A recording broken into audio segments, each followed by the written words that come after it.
Gently close your eyes.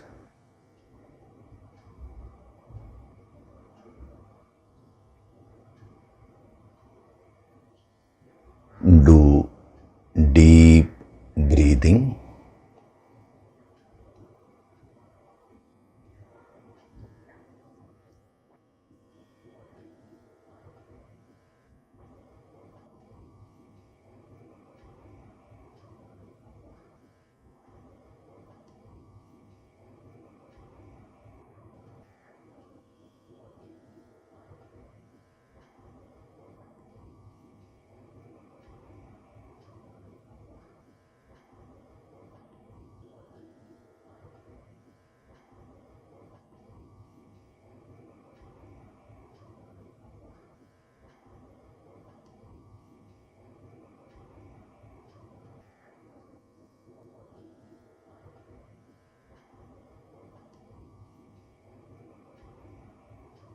We'll chant Om once together.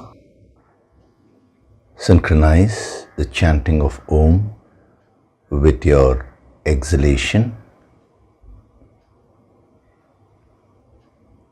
Breathe in.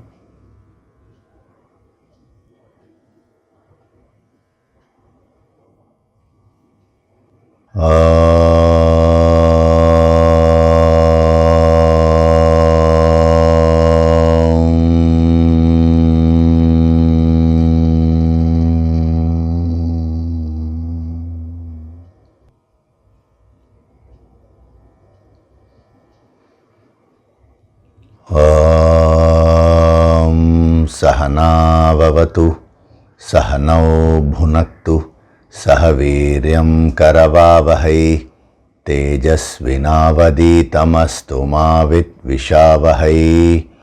Om Shanti, Shanti, Shanti.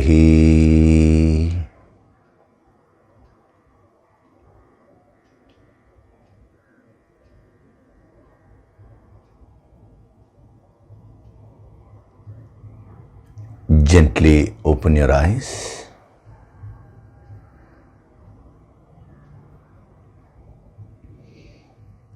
We'll chant from verses 68 to 72 of chapter 2.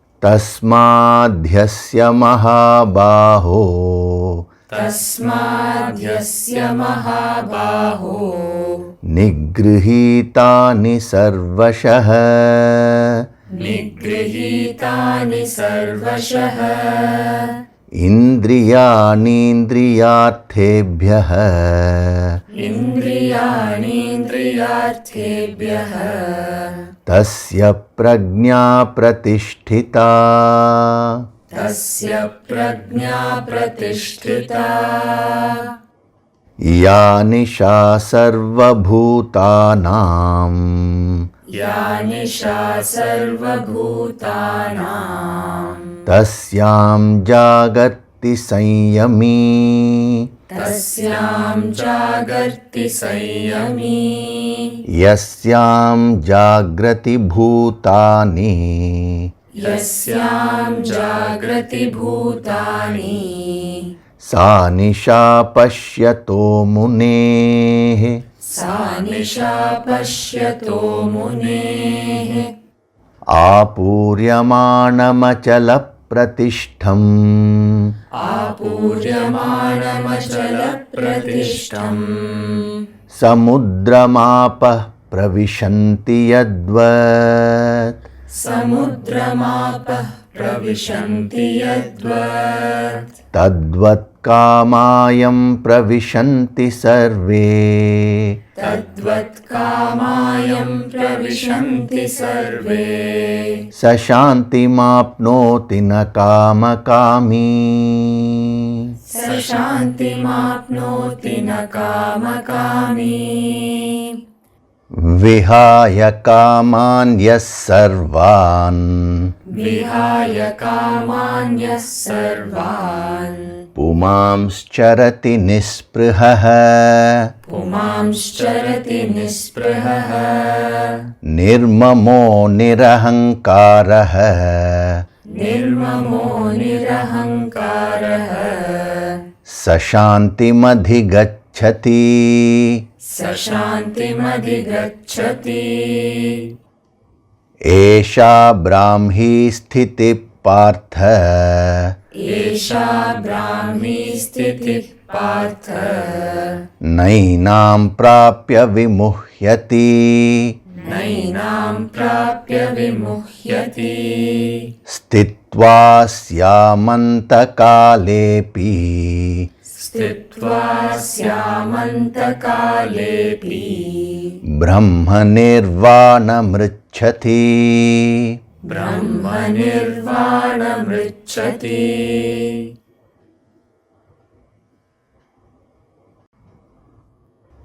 Hari Om, and a very good day to all of you. So we have been seeing verse number 71. Last few weeks I've been giving you the various dimensions of the word charity.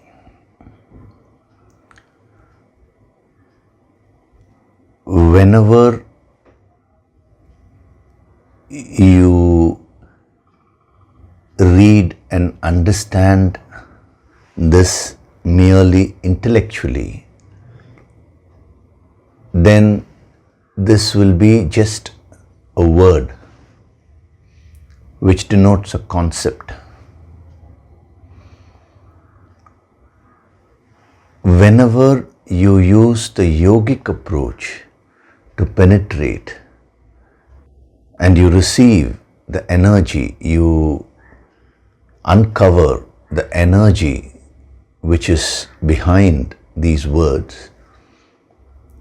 Now it will no longer be mere words. The same word which was denoting a concept now will become a sadhana practice for you. In the yogic parlance, we use the word sadhana to mean a practice which helps you perfect something. It could be any art. Here we are talking about the art of self-mastery.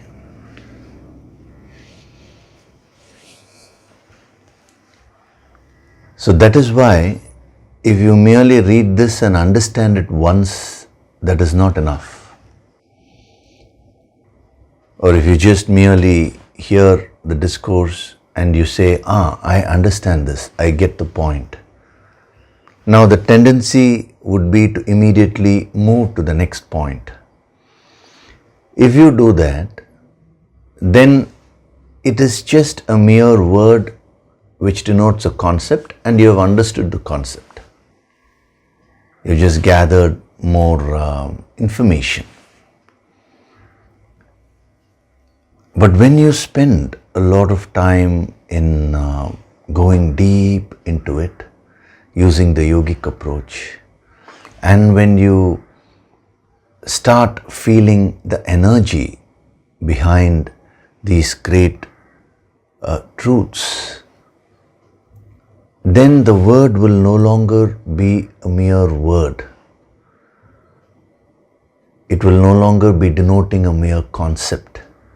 It will become a sadhana, a practice for you to master your own mind, a practice to master your own life.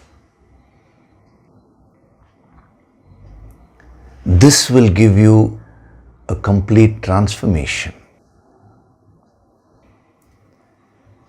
You know, it is very interesting. Right from when we started this, I've been emphasizing on the yogic approach, how important it is and how that is being revealed here. Now every time I'm explaining that yogic approach, I'm always explaining it in a slightly different angle. Because even the yogic approach itself is so deep, is so vast, that we cannot really define it at one go. So as and when the context comes, I'll go on revealing the very many facets of this yogic approach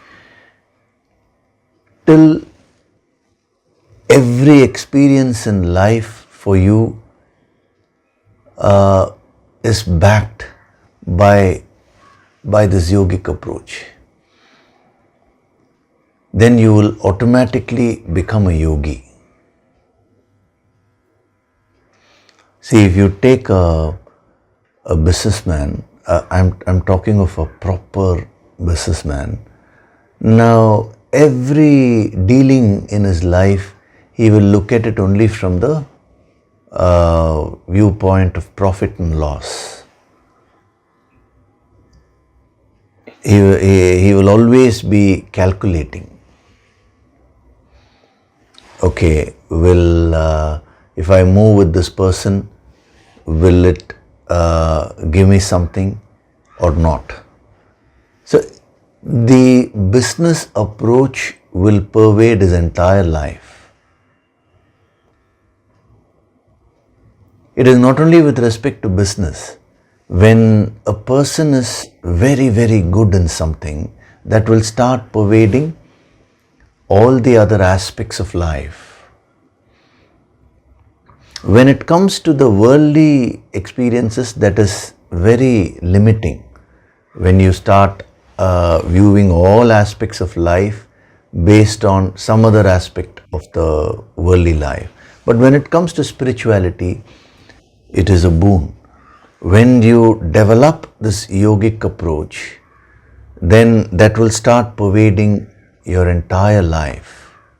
Each and every thing which you do, you will do in a yogic way.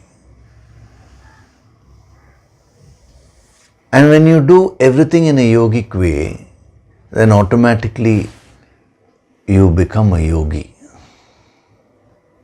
It is very simple. So a small amount of time when you spend every week to absorb this yogic approach, now it will not stop there, but it will start percolating into each and every aspect of your life. That is when a master's work is complete. See, the Bhagavad Gita is a manual for your life. When you approach it intellectually, it is a textbook which you need to study and understand. But when you approach it in a yogic way, it is not a mere textbook. These are actually representing what is happening in your life. These are live principles. So the same word charati, now depending upon your approach, it will either be a word which denotes a concept, or it will become a sadhana practice for you to attain self-mastery, to master your life. That depends on you only. Every Sunday, actually, the best is being given to you. But how much you take, that depends on you. No master will come and interfere with your choice.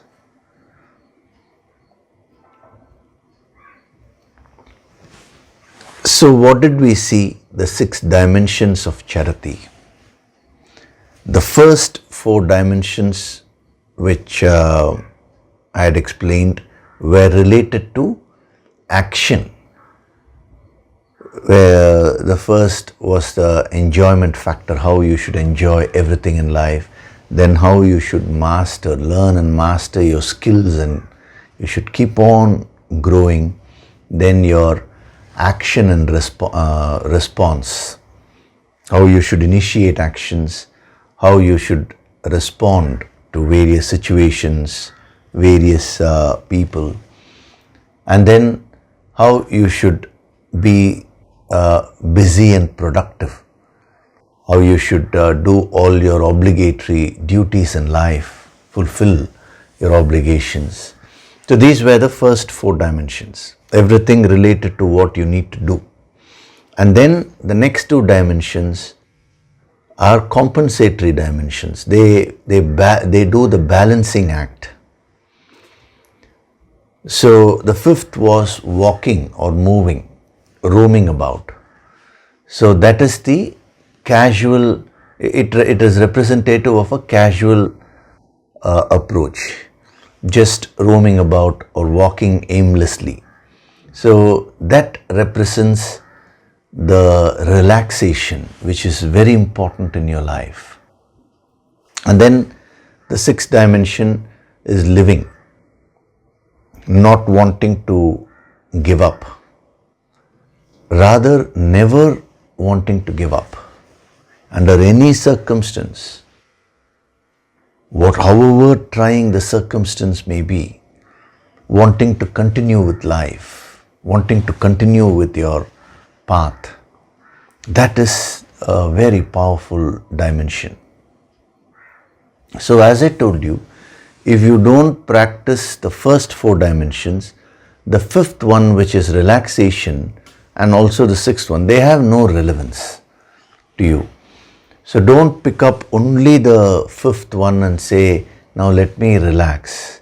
Or don't pick up any other dimension alone and say, let me do only this. Don't practice any of these dimensions in a restrictive way.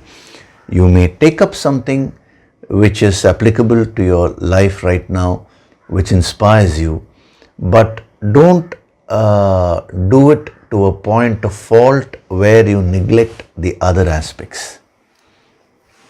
Then the balance in your life will not be achieved.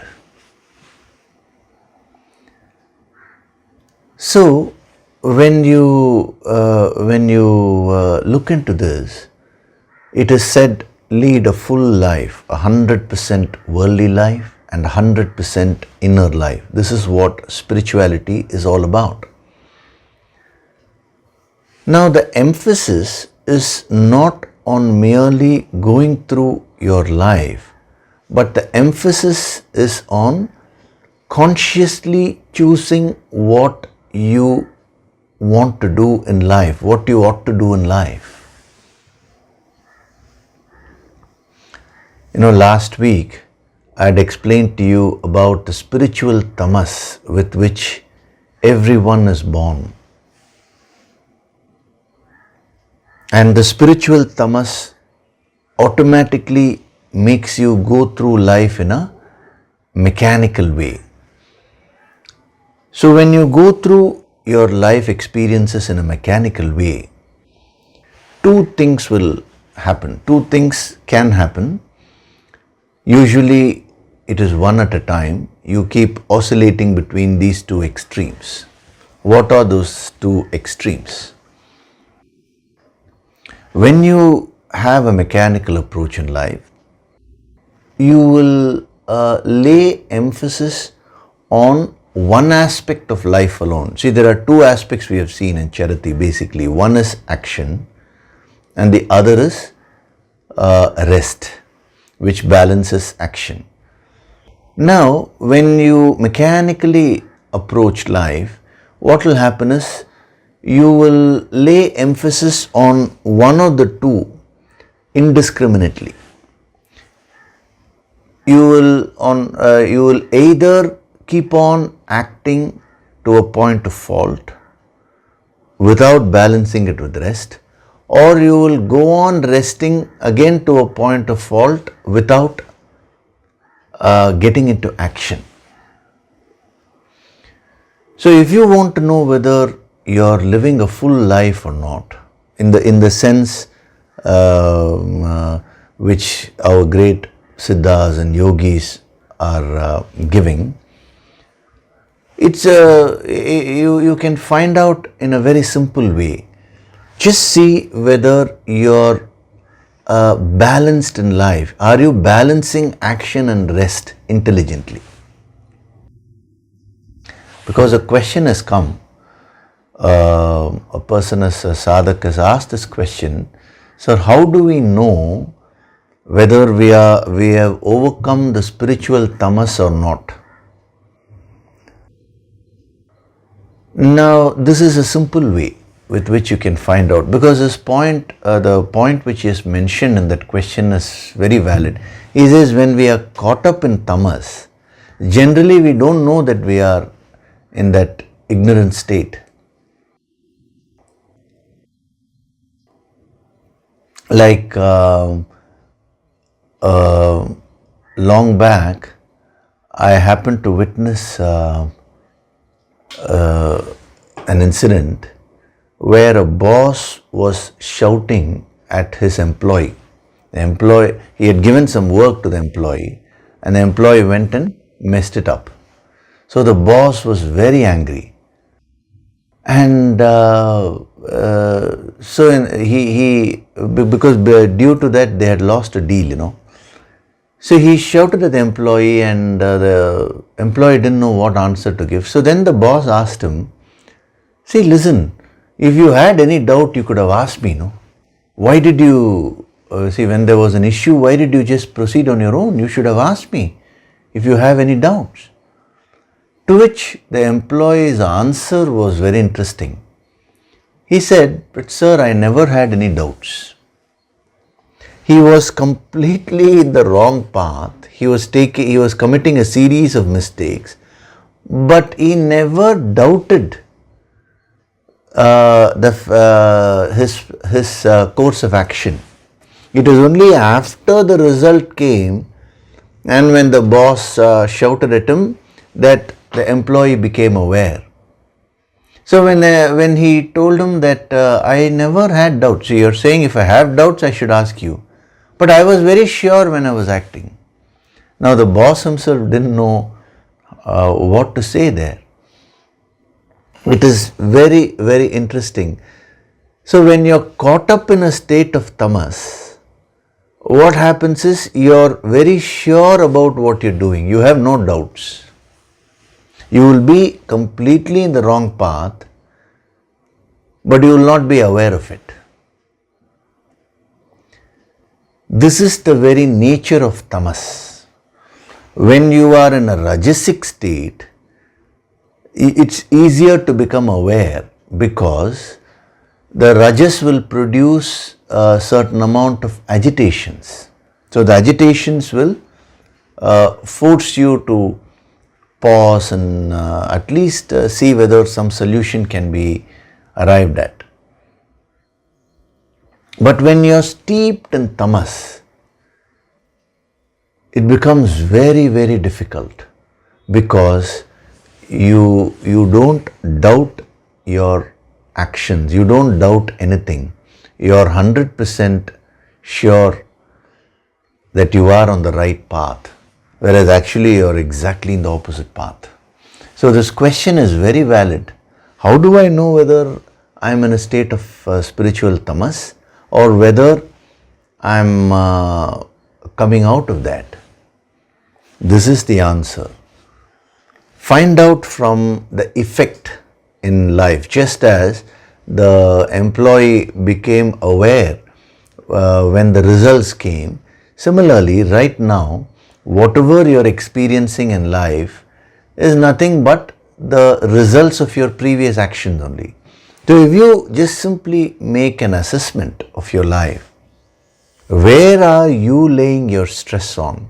Are you laying your stress only on action, and are you neglecting your rest? Are you neglecting your health and all the other aspects? Or are you, in the name of rest, avoiding your obligatory duties? The moment you find that your emphasis is in any one of these aspects without taking into consideration the other aspect, it means you are in spiritual tamas. It is you should use it as a wake-up call. Things may be going on fine right now, but just because things are going on fine, it doesn't mean you are on the right path. You have to look into the process. That is the key.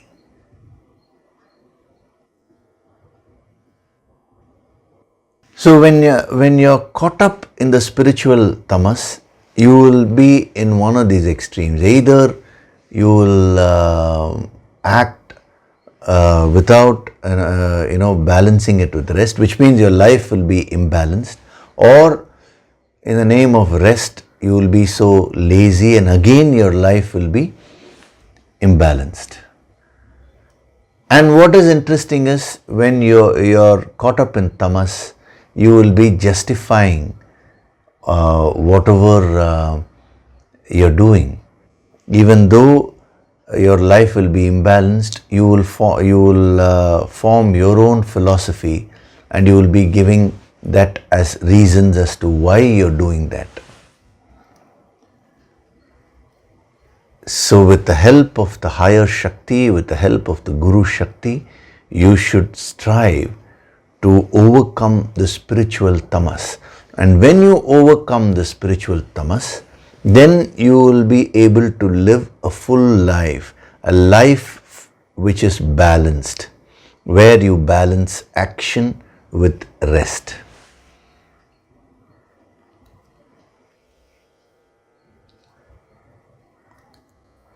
So when you are caught up in the tamas, your awareness factor will be very less. You will either be enmeshed in action, or you will be a very lazy person, not out of choice, but without any thinking. You will just be mechanically into that. So what these great masters are saying is that you have the choice of action. So using the Purushartha, the choice of action, now you stand back and examine your life. You examine your life and see where is the imbalance. Spirituality is all about balancing. And once you locate the cause of the imbalance, it is easy to correct yourself. Of course, after that, you need to have a lot of willpower and you need to surrender to the Guru Shakti to be able to follow all these principles. But at least you will start the process. But if you have absolutely no doubts, no questions in life, it means either you have become a Sthita Prajna or you are completely caught up in tamas. See, who are the two people who will be very sure? Either that person is in the perfect path, his course of action is perfect, or the person is in a completely wrong path and he is unaware of it.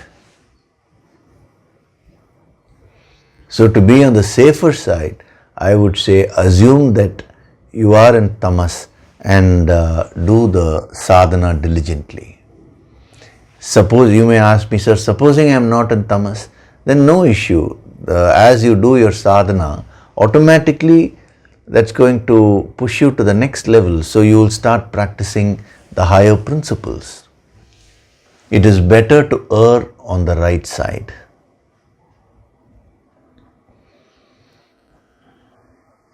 So when it comes to this principle of living a full life, the fundamental point here is that as a human being, you have a choice. And using that choice, you can consciously design your life. You are the architect of your own life. You are the architect of your own destiny. What is the work of an architect? You go and tell him or her that these are my requirements to build a house. I want 2 bedrooms, I want a balcony here, whatever it is. You give all the requirements. Then based on your requirements, the architect designs a beautiful house and gives you. And then you go about implementing. Now it's the same principle in life also. You are the architect of your own life. So you need to exercise that power of choice. See, only when you exercise the power of choice, you become, you gain control over this mechanism. Otherwise, the whole thing is happening in an unconscious way. Anyway, you are creating. The question is, are you creating consciously or are you creating unconsciously? So if you want to really practice this sadhana of charity, you need to understand your potential as a human being. In the same verse, in when I was explaining some other point, I mentioned this. You need to understand your power as a human being. The human birth is so precious. And every minute, every second which has been given to you should be utilized productively, should be utilized to finish, to fulfill your duties, to fulfill your goals, complete your experiences, and also to move up, expand your consciousness and become the infinite.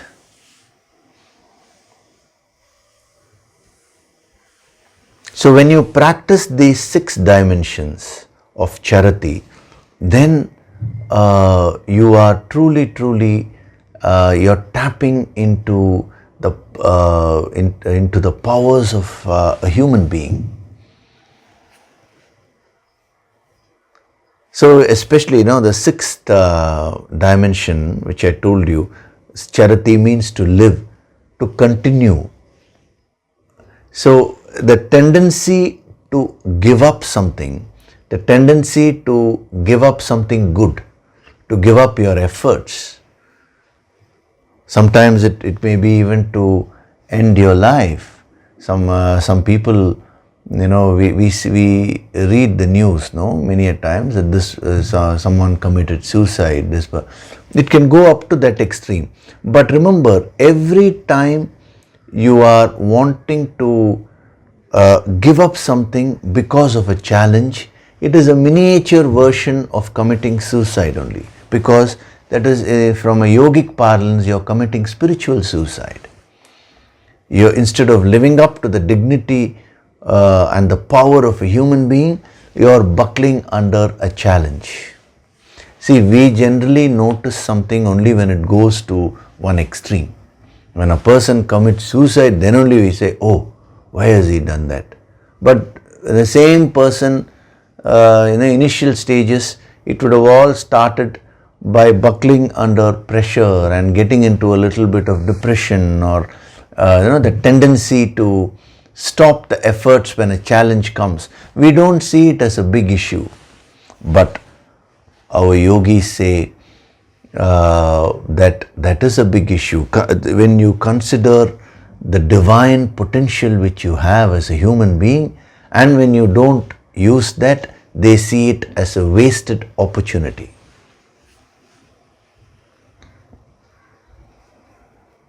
So these 6 dimensions, actually they are not 6 dimensions, they are more than 6. If you notice, I have combined 2-3 dimensions together and given them as one point, so that it will make it easy for you. Otherwise it becomes too long. But when you practice these 6 dimensions, what will happen to you? You will start becoming a full human being. That is, these 6 dimensions of charity are designed to bring out the best from you.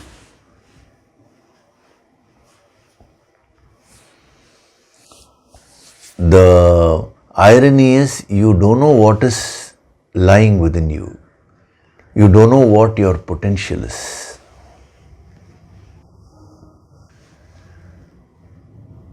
Like a very, very intelligent person saying that I cannot solve a particular problem. See, you take the case of Arjuna. What was his potential? His potential was single-handedly, he had the capacity to defeat the entire Kauravas. Arjuna was, another name for Arjuna was Vijaya, means always victorious. He had never lost a battle. That was his potential. Even if you take Karna, he lost 3 times. Twice he lost to Arjuna earlier. I'm talking of before the final battle. That was the 3rd time he lost to Arjuna. But before itself he had lost to Arjuna twice, and then once he lost to a Gandharva when they were fighting. Not to take away Karna's merit, but what I'm trying to say is Arjuna had never lost a battle. Imagine what amount of potential he had.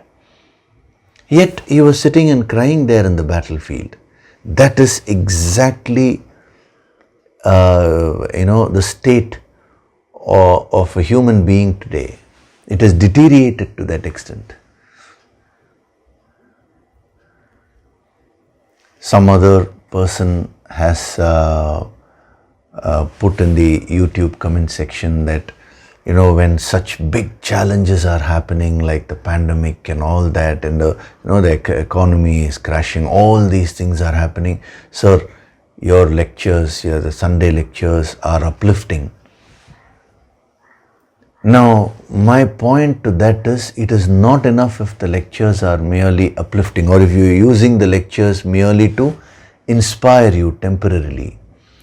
You should use these sessions not to merely keep temporarily inspiring you, but also activating your inner powers from within, so that any challenge in life will not engulf you.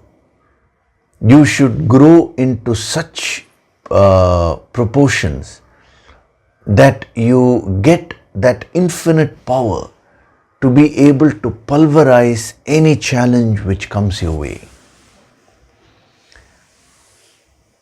That is the purpose of Bhagavad Gita. That is the very purpose of these Sunday sessions. So don't take this sadhana of charity lightly. Absorb this with your full heart and start practicing these dimensions. And when you practice, you will find wonderful results happening in all the areas of your life. So, charati means moving about. A perfect person moves about, and when he is moving about, he practices all these 6 dimensions. He has mastered these dimensions. So when he transacts with the world, this is how he transacts. Now, please don't say that these things are very difficult. They are not difficult. If you put in the right efforts, they will become easy. See, these great masters are not giving something which you can never practice. Then what is the point in giving this? What is the point in studying all this? Put your efforts. So that person who having abandoned all desires, we'll come to that later, moves about means transacts with the world, contacts the world without craving. Nispriha. Now, when I explained the yaha saha aspect in this verse, I was telling you, they're talking about the criteria, your attitude and then your practice, your action level.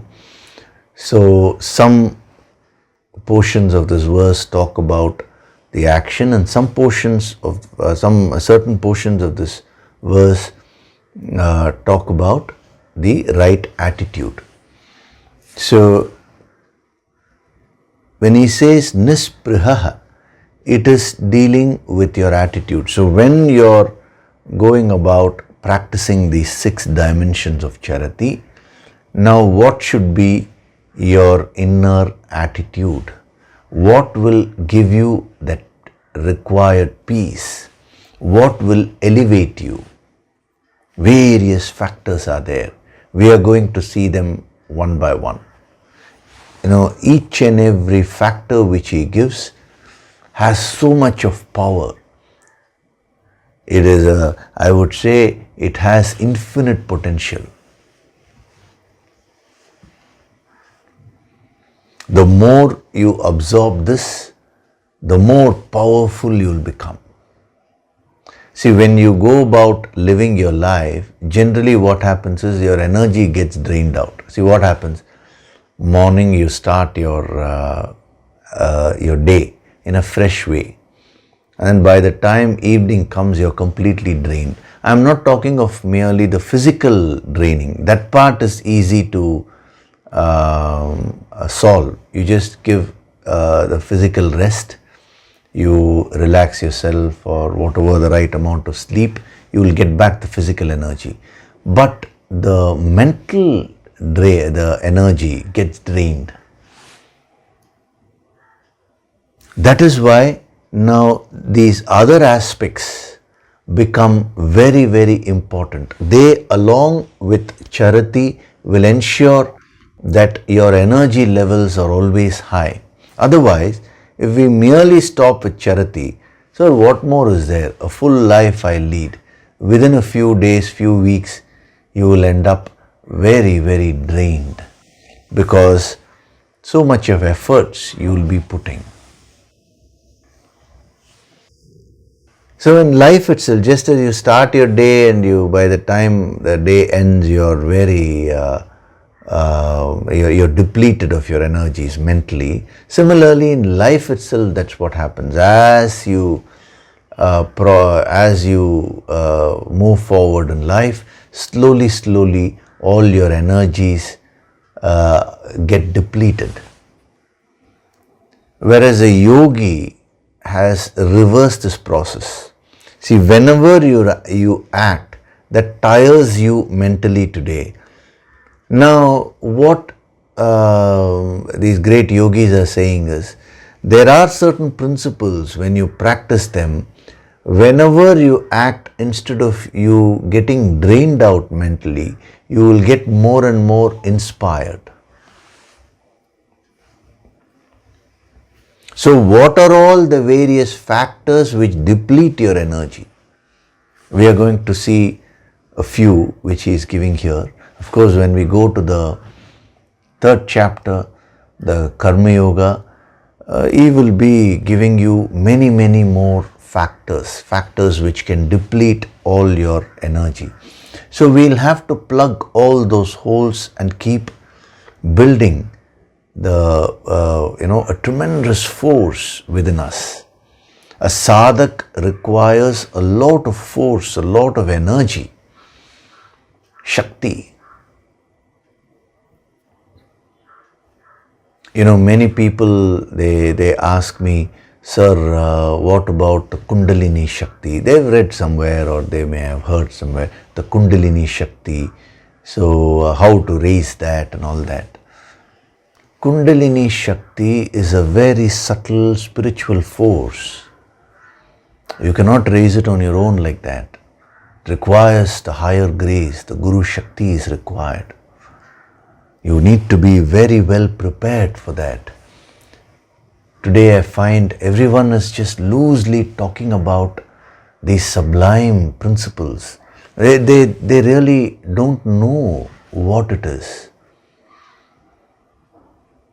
Even the other day someone showed me a video where, some person was claiming that he can awaken the Kundalini Shakti, the spiritual force in others.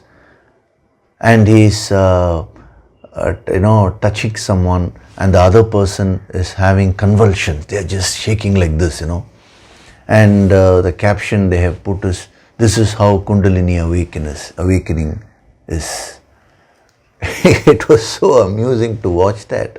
That person needs to be taken to a psychiatrist. That is, these things have been totally misunderstood. In order to awaken your Kundalini Shakti, your spiritual Shakti, and then you'll have to raise it, and you'll have to merge it with the infinite Shakti. That is the whole spiritual process is that only. Every empowerment session which we are having, that is what is being done in the background. It happens gradually. A lot of preparation is required at every level. So when you practice these things, they themselves prepare you. See, every Sunday these principles are being given. All these principles actually prepare you for the empowerment sessions which we have. And every time you get empowered, your Shakti actually rises a little bit. And not only that, then when you do your sadhana, when you keep attending the Sunday discourses, you get prepared more. There is no magic formula where in 1 second the Shakti can be awakened and all that. It's all a myth. See, today everyone wants instant results, There are so many subtleties involved. And one wrong step, it can damage it can cause a lot of damage. So one needs to carefully move. So the approach, in the yogic approach which we are taking, we are going in a slow and steady way, the right pace, so that as you get more prepared, more purified, more energy is being given, you keep attending the empowerment sessions, and you're able to, you have the capacity to take the extra energy when it is increased. That is how it is to gradually evolve. Things cannot be done forcefully. So people want immediate results. They want some shortcut, some method by which a magic wand can be just swirled, and immediately the spiritual, the Shakti can be raised. Please don't get into all that.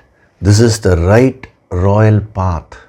This is, as in one of the chapters, he says, this is Raja Vidya, Raja Guhya. This is the royal secret, the royal knowledge, the Raja Yoga as they call it. The Bhagavad Gita is an exposition of the royal secret. You are nothing short of royalty. You have come from the infinite. The yogis recognize you as royalty, and that is why they say the path which you should take is a royal path. So don't get distracted by every little thing which is being talked about in the name of spirituality. Once you are set in this royal path, your progress is 100% assured. That much I can tell you. So the various factors which deplete your Shakti, which deplete your energy, we are going to study that. And we will ensure that those factors are removed, those blocks are removed. So what is the first factor he's saying? Nispriha. You should act without craving. The word used here is priha. So earlier he used the word kamaha. Even in this verse itself, vihaya kaman, abandoning all the desires. I have not come to that yet because I had already explained very many things in the previous verse about kamaha. So we will see all this and again get back there, then the picture will become complete. So here he is using another word, spriha. So kamaha, if you remember, is nothing but an uncontrolled desire. Whether the desire is good or whether the desire is bad, you don't analyze, you don't have any awareness. The desire just flows, and usually when the desire just flows, it will flow in the negative direction. Even if it flows in the positive direction, it's very dangerous because you will not be in control over it. That is called kamaha. Now, when you allow the kamaha within you to go on developing, when you don't do any sadhana,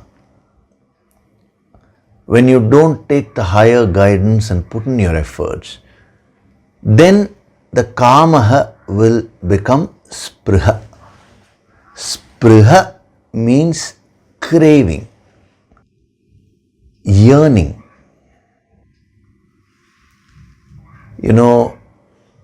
Yearning means longing for something, unable to live without something peacefully. See, whenever you have an uncontrolled desire, you are in a state of agitations. But now spriha means the desire has gone to such an extent, totally out of your control, where it has become a complete craving and longing. Longing means you are unable to live normally without that object. That state is called spriha. It's a very, very dangerous state.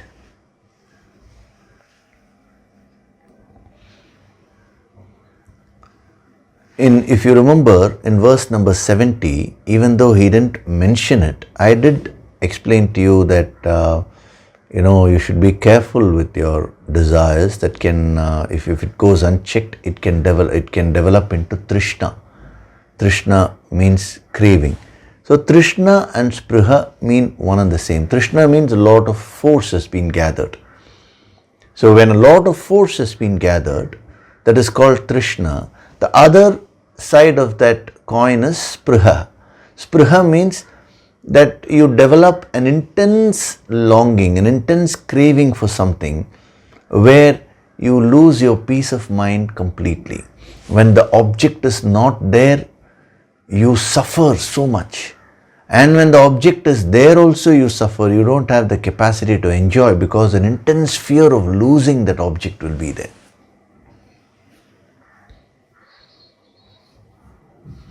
Nowhere in the scriptures are they against enjoyment. Remember that, because we saw that in charity. Whenever you get into enjoyment, you should be careful, he says. Don't develop spriha. Because when you try to practice charity, simultaneously he is also giving you those factors which can lead you astray. See how logical and methodic, how structured he is when he is presenting this wisdom. He is not presenting the wisdom in a haphazard way. See, spontaneity is different from being disorganized. Some people, in the name of spontaneity, they are highly disorganized. They will talk of one thing now, and the very next point will be something unrelated. And then the third point, whatever comes in their mind, they'll just talk. That is an unstructured way of going about things, an indisciplined way of going about things.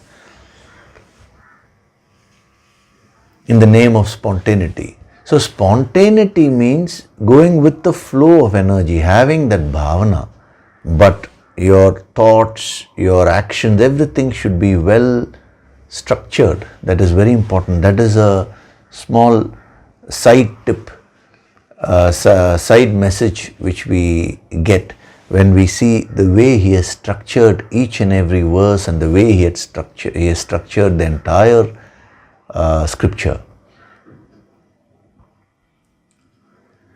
So, spriha means an extreme yearning or craving where you are unable to live peacefully without an object.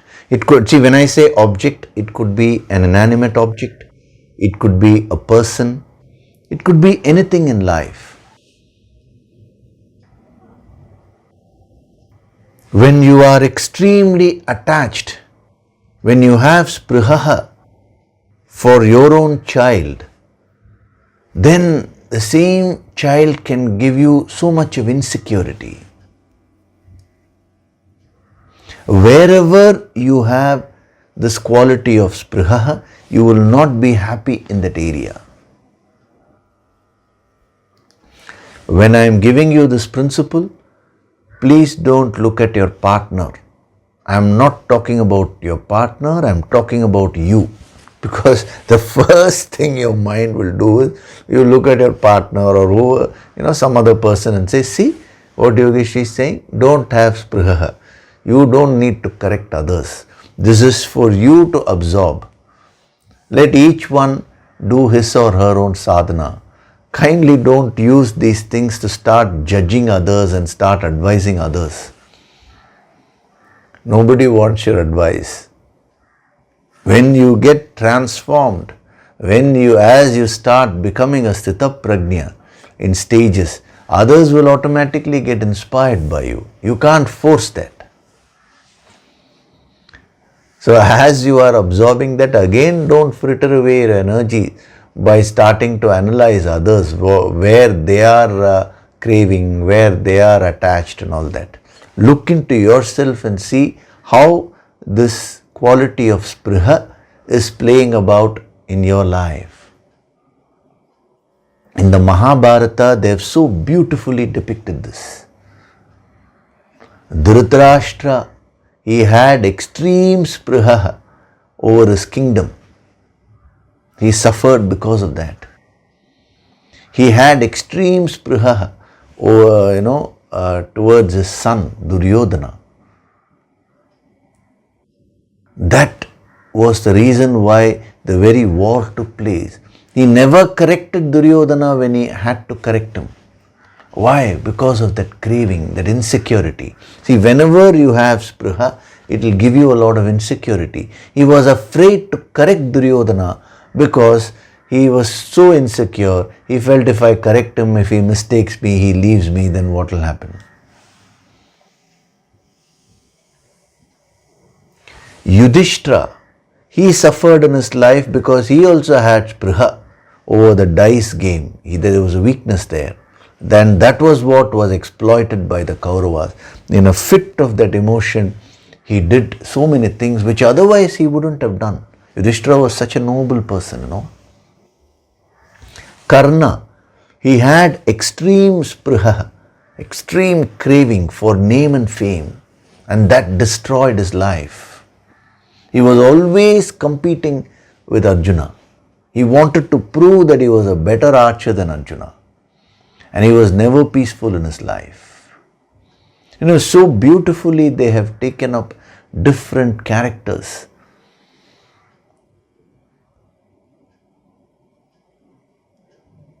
It is not only in Mahabharata. In all these Puranic stories, you will find the demons and Rakshasas, the negative people, they will be having a lot of spriha. Even the positive people, they have depicted, but that is at least spriha which can be overcome easily. Because Yudhishthira, after that experience, he overcame that weakness. But when you are caught up in that spirit, very, very difficult to come out of that craving. You require to surrender to the Guru Shakti in order to come out of those areas where the kamaha has become spriha.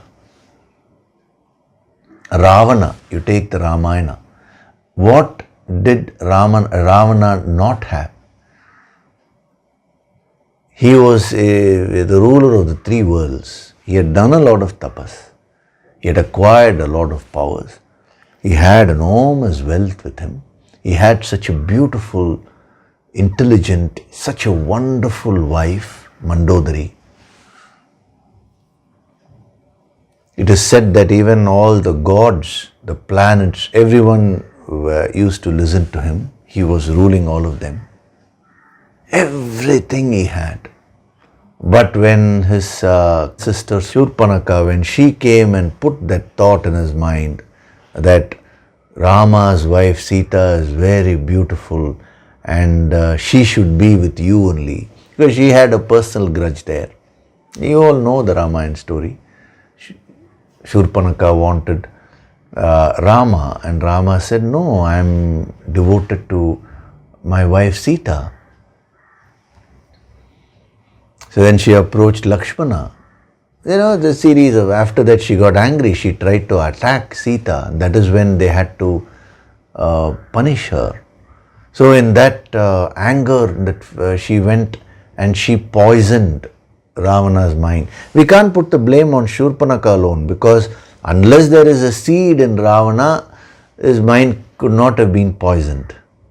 So he developed a kamaha, and that kamaha became spriha.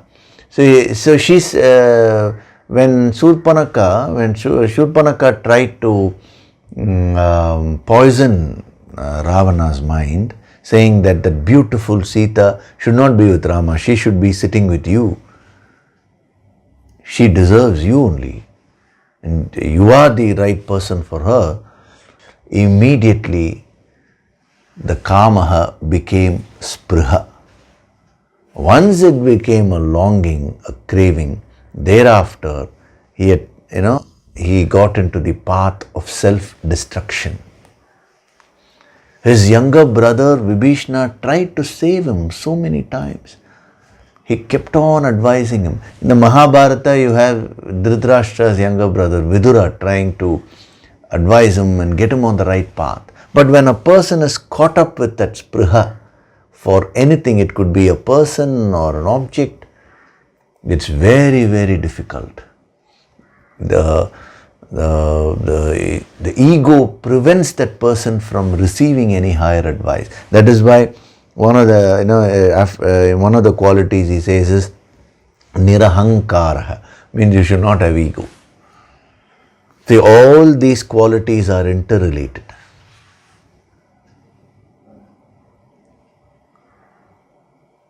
So in every Puranic story you find the spriha being highlighted, the effect of that, how they were caught up, some person was caught up with one person or one object. Like Ravana, he had everything, he had the best wife, yet he was not happy. He said, I want Sita. And he did a series of adharmic things. He kidnapped her, knowing very well she was Rama's wife. He didn't want to listen to good advice. He invited trouble for himself. So whenever your kamaha becomes spriha, it means you're inviting trouble for yourself. That will force you to do so many things which are adharmic, unrighteous. Because how will you find out whether your desire is ichcha, which means well under your control, or whether you're in the stage of kamaha, or has it become spriha? I'm giving you various angles so that you're able to easily grasp what he's talking about. So number one, when you have this craving, you will be very, very unhappy and agitated. You will not be peaceful at all. Number two, you will be willing to go to any extent. You will be willing to adopt any unrighteous method in order to fulfill that desire. Then it means you are in the state of spriha, like what Ravana did.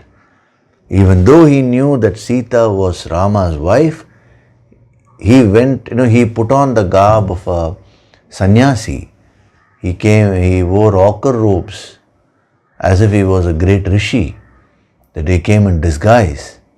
And that is how he kidnapped Sita.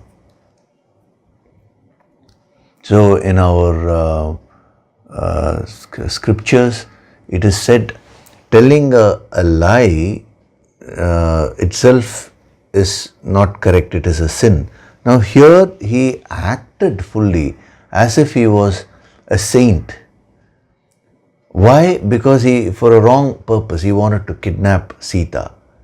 Imagine how much of papa, how much of sinful action it is. He went on creating the negative karmas, which kept neutralizing all the positive things, all the tapas which he had done. And when the negative karmas became so much that they neutralized the tapas which he had done, that is the time when he faced destruction. It is not only in the Ramayana, you read all the Puranas, they have given the same concept in different ways. Whether it is Duryodhana, that is of course Mahabharata, then you go to Hiranyakashipu, the story, the same principle will be given. The very principle of Rakshasas and Asuras, the Asuras which they have given, is based on the spriha. When the kamaha becomes spriha, you become an asura. Don't imagine asuras means they are living in some underground world and all that. Some people have strange beliefs, Heaven, hell, all these things are within you only.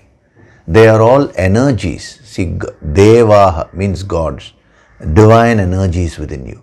Asuras are nothing but the demonic energy within you. Whenever your kamaha becomes sprihaha, when you get into a state of craving, with respect to that object, you have become an asura.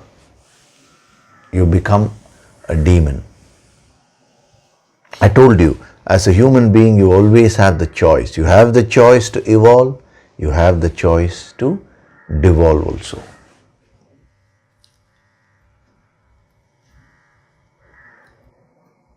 So the demonic energy is also within you, the divine energy is also within you, in a potential form.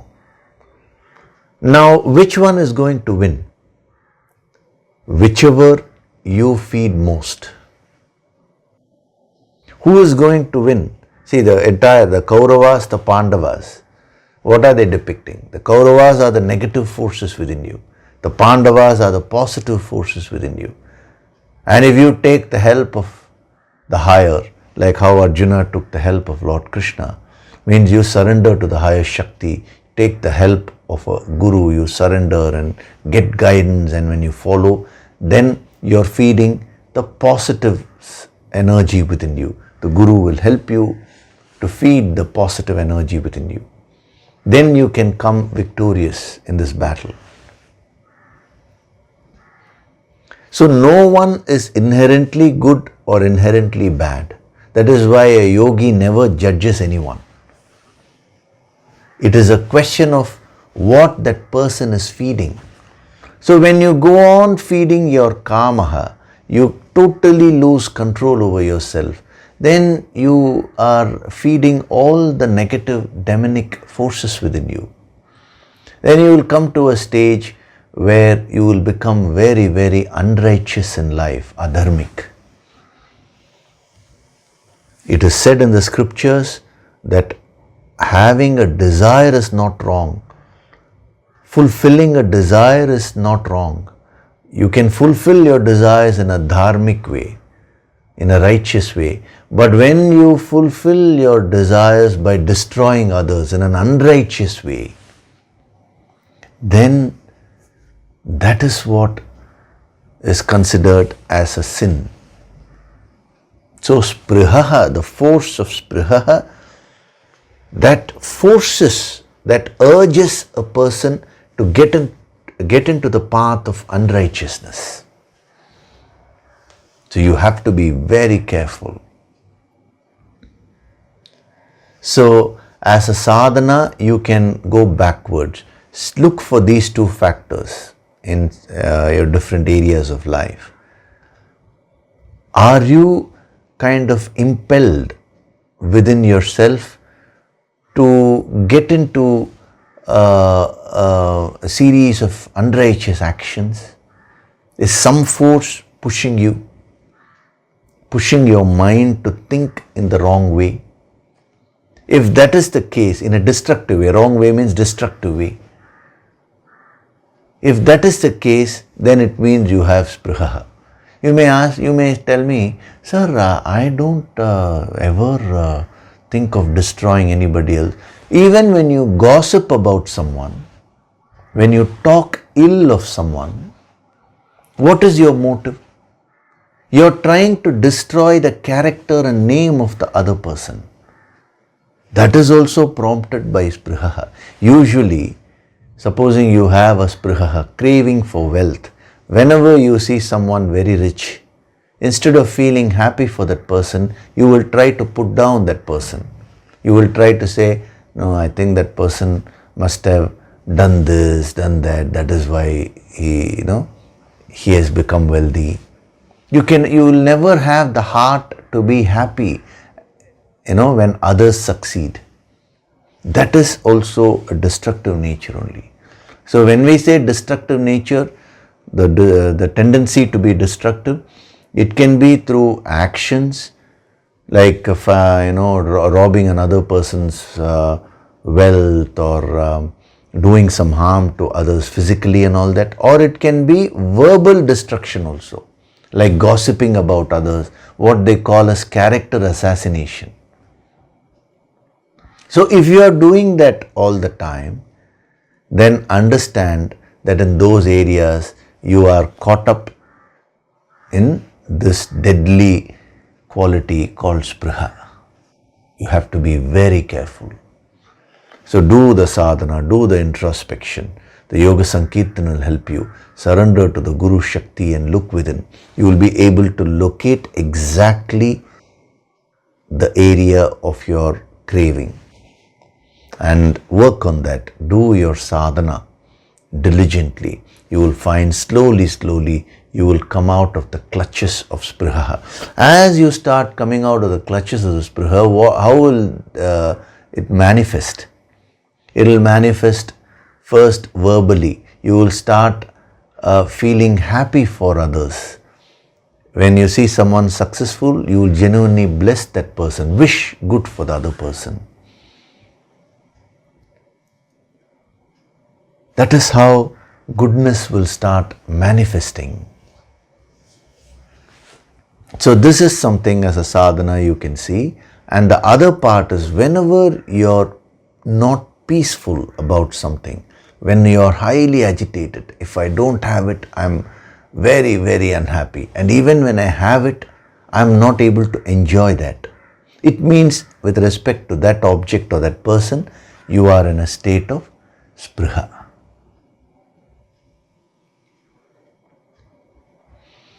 So as a sadhana, you can do this. Just examine your life in the light of this principle of nispriha. And very interesting, also look at those areas where you are relatively peaceful. You will find that this spriha will not be there. You may be having a desire, you may be enjoying that, but it will not be a craving. That is why you are able to be peaceful in that area. So it is a very good exercise which has been suggested. So do that today. It requires a lot of introspection. It requires a lot of frankness, honesty, because to accept to yourself whatever your defects are requires honesty and courage. And a person who has this honesty and courage alone can evolve spiritually. Okay, so we'll stop with that today. Before we do the meditation, I will take up a question.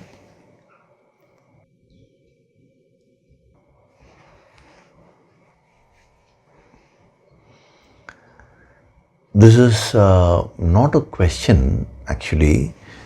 This is in the comment section.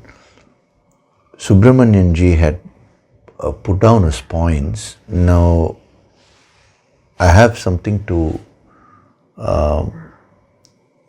say with respect to his points, and it's not only to him, it's also to everyone. So Hari Om Yogishri, thanks much for the wonderful session.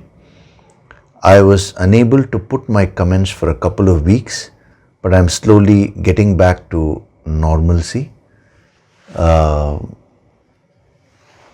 His mother had passed away. It's a very big challenge which he had gone through, and it is so wonderful, sir, that you've been able to get back your strength very fast. It means you're a good sadhak.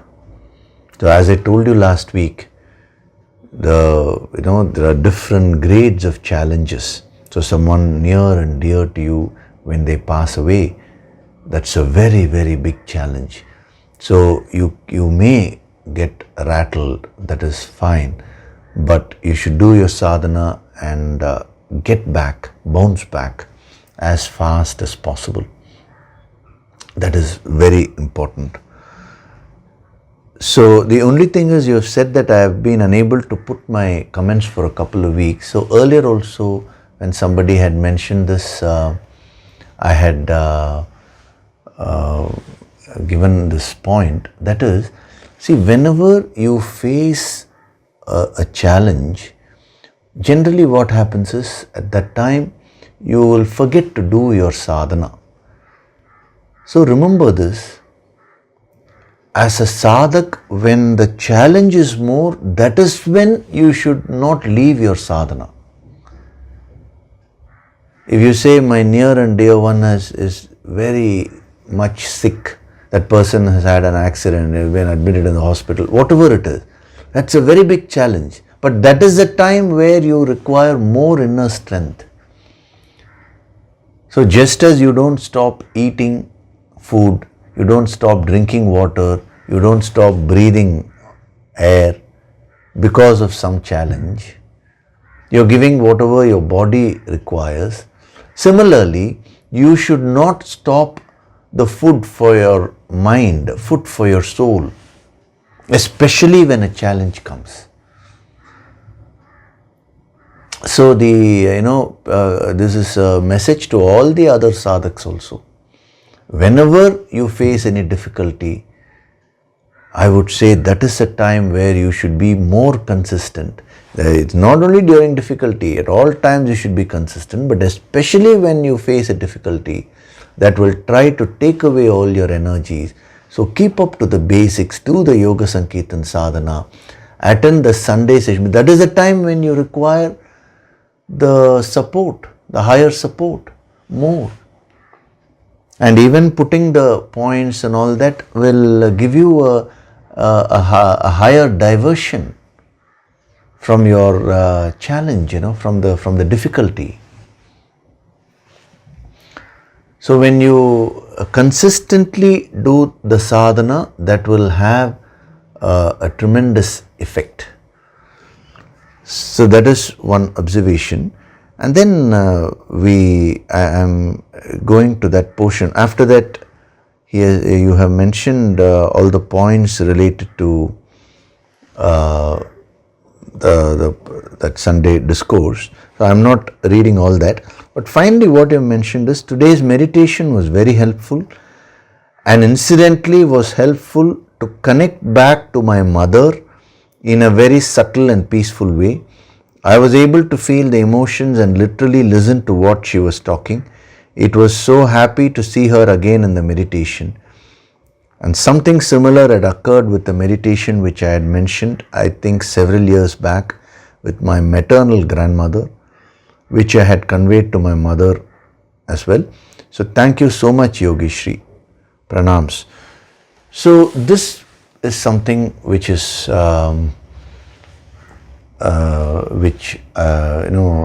has to be understood properly. This is not only for him but for everyone. When someone very close to you passes away, no doubt that gives you so much of sorrow because you've been associating with that person. Especially mother means there is a strong karmic connection. So the sorrow will be there. And that's why I'm saying you should not leave your sadhana during that period. Let anything happen, but just sit for that yoga sankirtan and keep releasing. That is something which I've always mentioned because that alone can give you that inner strength. Now, one very important thing is what you need to understand is when the person passes away, it means the soul has left the body. Now the soul has to go, work out its karmas, plan for the next birth, see what karmas have been resolved in the previous birth, what karmas are remaining, what other karmas are there in the baggage. All that analysis has to be made, and then it has to plan for the next birth in order to work out the karmas only. See, each birth is a divine plan to complete the experiences and work out all the karmas. Now, it is your duty to allow the soul to go to move forward in the journey. See, when the mind has the sorrow on its own, that is okay, that's a natural reaction, for which the antidote I'm saying is a sadhana, the deep breathing technique by which you release. I mentioned it in the earlier session, even in I think last session also I mentioned that. So that should be practiced. But what you're saying here, sir, is that I was able to subtly connect to my mother. That is a desire to connect with her again and pull her back. That is not good. See, once the soul has left the body, the right thing for you to do, the best thing which you can do is to to send that soul to move forward in its journey with full heart. That is why I'm asking you to do the sadhana and release and become stable. But if you develop a desire to subtly get connected with them, that is not a good thing at all. That will neither help you nor the other person. If that person's soul naturally comes in your meditation, that is a different thing. All you need to do is just send some unconditional love and send the soul forward in the journey. But don't now feel extra happy for that. It's almost wanting to continue with the relationship when the relationship has ended. Remember, as long as the soul is in the body, that is where all these relationships, mother, father, sister, brother, wife, husband, all that. When the soul has left the body, now we say it is only the body. Now what about the soul? Now the soul will become the mother of some other person in the next birth, or father, we don't know. It has to continue with the journey. So the entire sadhana is to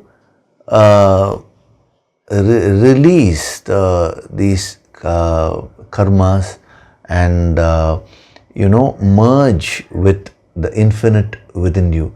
So my request, sir, is that kindly don't encourage this thought in your mind, which will which will unnecessarily pull your mother's soul also back. Instead of allowing her to ascend with strong emotions, you're trying to pull her back. You have to do the sadhana and train your mind to accept the reality. The reality is that the soul has left the body. I'm not even using the word death, because death means that gives a negative connotation. The soul has left the body and it's continuing with the journey. So again, I am not saying don't feel sorrowful, don't have any emotions, all that will be there naturally. But do the sadhana and work on releasing them. That is what is good for you. It is good for the soul which is departed also. This is a message not merely for the person who has put the comment, but it is meant for everyone.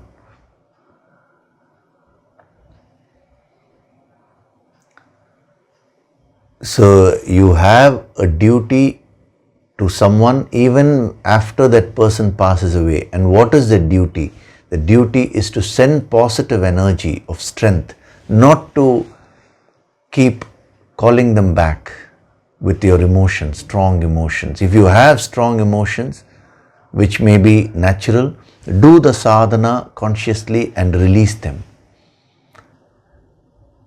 If you keep on, if you don't do anything about it, then if you keep on hanging with that emotion, then that is not good for you, sir. That is not good for your health. It will not allow you to do other things also. Is it clear to you, sir, and everyone? This is so important, especially for spiritual evolution.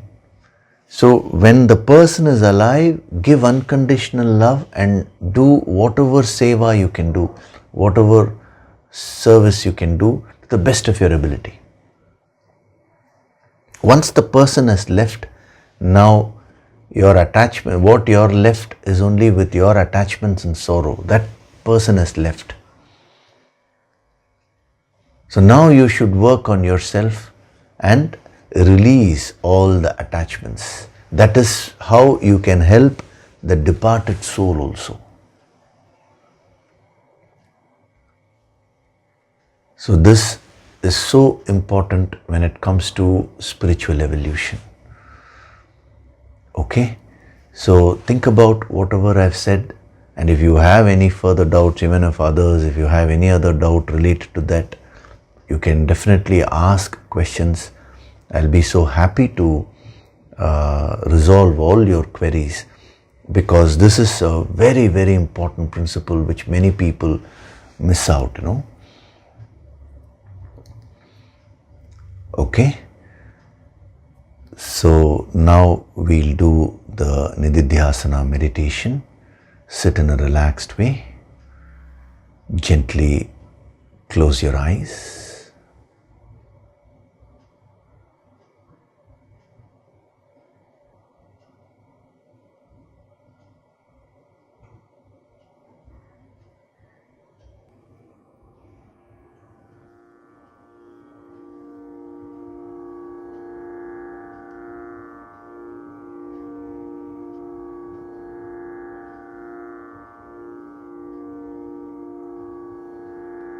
Do deep breathing.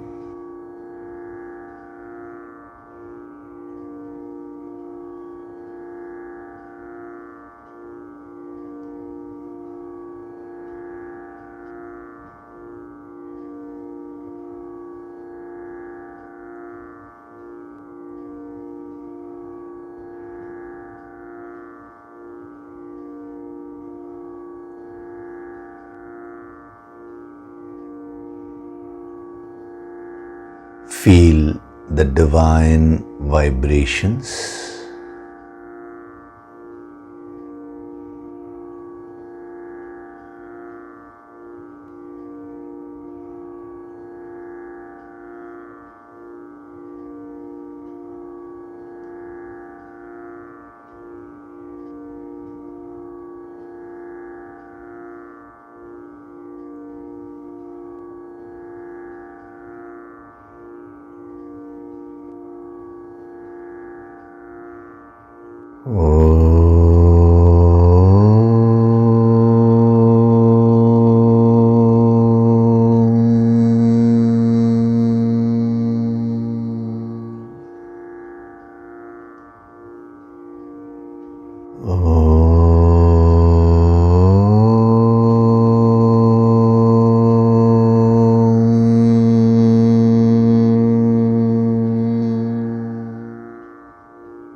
With every breath, I'm going deeper and deeper into myself.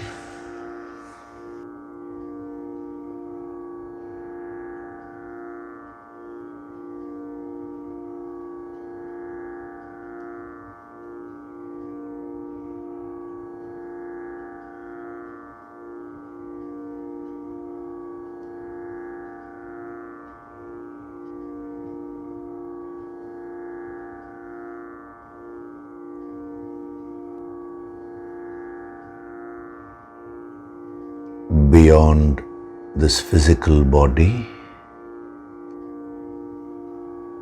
beyond these various emotions, beyond these various thoughts, lies my Supreme Self, the infinite Divine Self.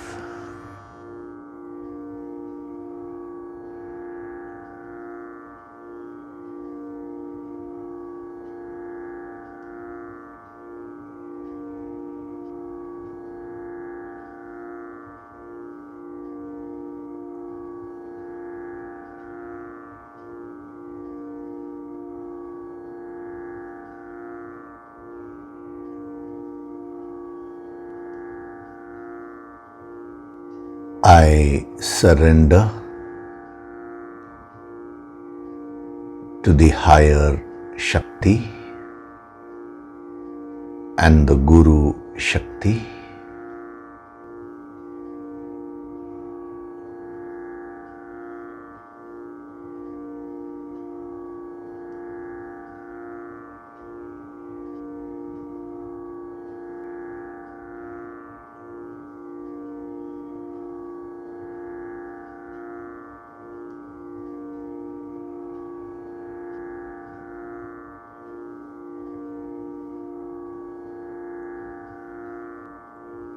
I choose to feed the positive energy within me.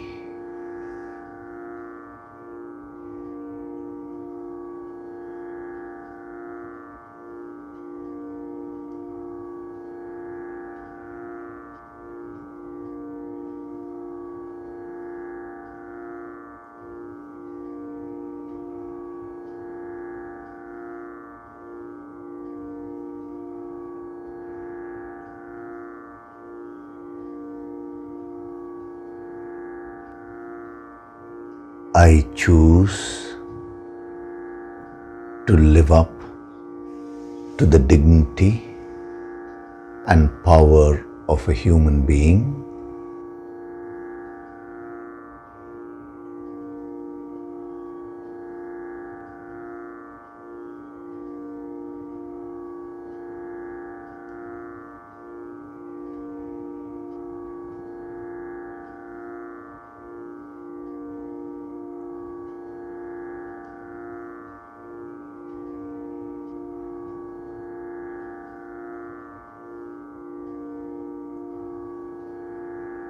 I am Swayam Prakashit, self-illuminating.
I offer my gratitude to God Supreme,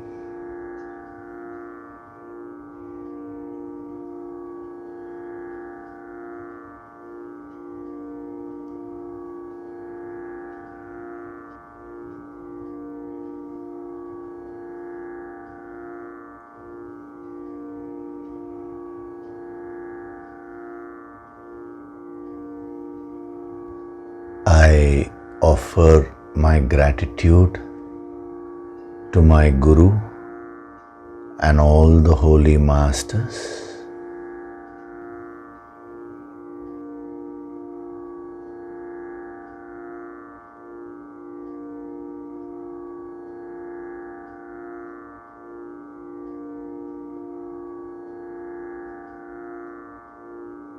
Slowly come back. Wriggle your fingers, your toes, rub your palms together to create a warmth.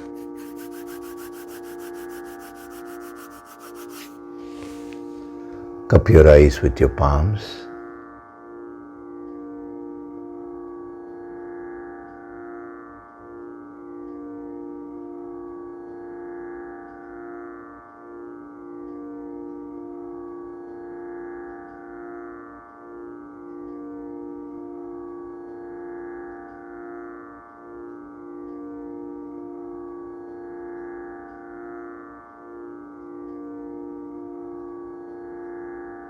Gently rub your eyes, cheeks, forehead, top of the head, back of the head and neck.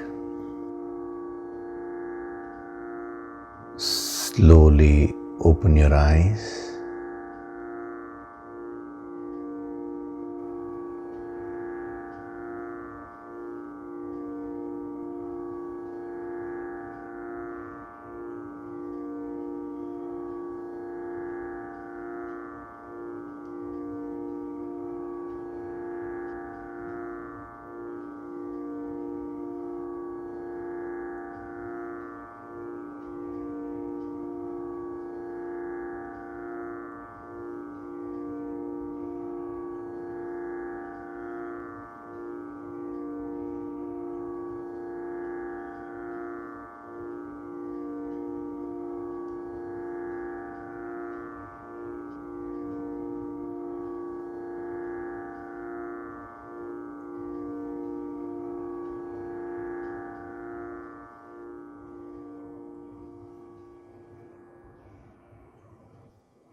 Welcome back.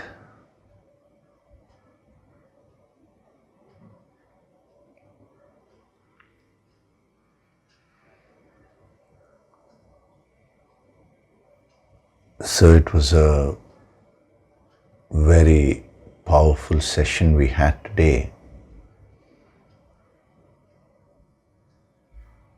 Reflect on the points which were given today. We'll be going into more depth in the coming weeks. Each and every session is so precious. You can't put a value for this. You can't put a price for this. Anmol. Anmol means no value, priceless, no? So you're wherever you are and you're receiving this priceless wisdom. So it is of utmost importance for you. It is of utmost importance that you put in your efforts to practice these things. First, reflect and absorb the principles, and then start practicing.